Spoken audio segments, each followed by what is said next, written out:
What's up mga ka-trends? Here's another update of the NY couple.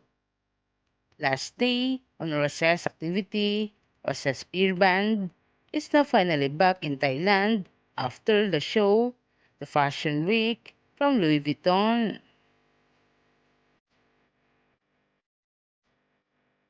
On Instagram post, Rosa's Spear Band is went on her event from Fine Line and the titles Asia's Fairy Tale Party.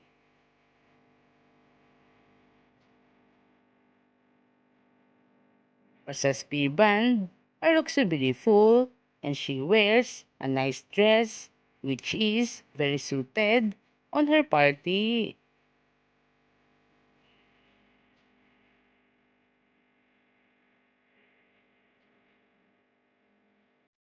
Rosaya makes her fans happy during the event until they go home,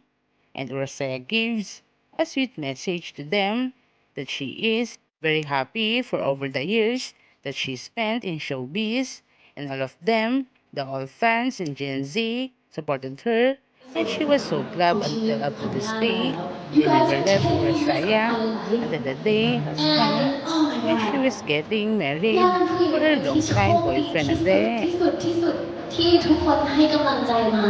ให้ความรักมาให้แบบ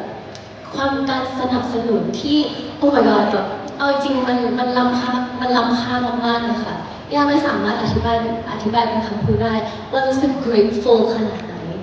like thank you so much like from the bottom of my heart ไม่รู้ว่าย่าทำอะไรมาถึงได้แบบ Besides โชค Beer ดีที่ Band, มีคน also ให้กำลั thankful งใจแล้วก็ส that นับส still นุ the นขนาด bonds of นี้ the event You guys are was too strong amazing and nothing can change it. I love you so much แล้วขอบคุณมากๆNo ๆ wonder ย่า they คง love ไม่ได้มาถึง Rosaya ใน that จุดนี้ much ถ้า because Rosaya was so kind to everyone around her.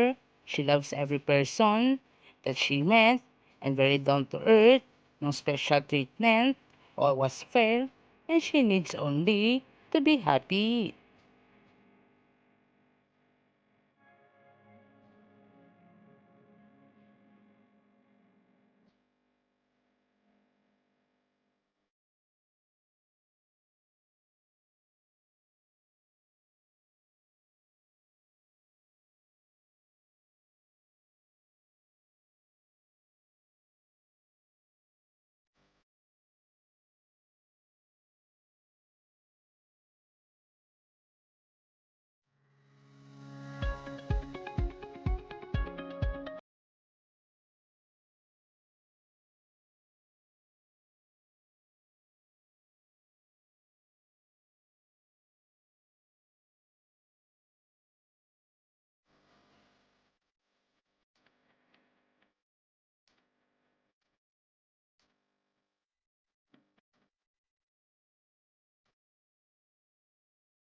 Day on a Dex activity na Decoginia release his advertisement from Charman,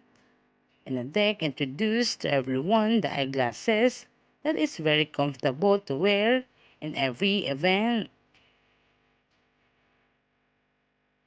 There's so many style in Charman that you can buy that you deserve in every way.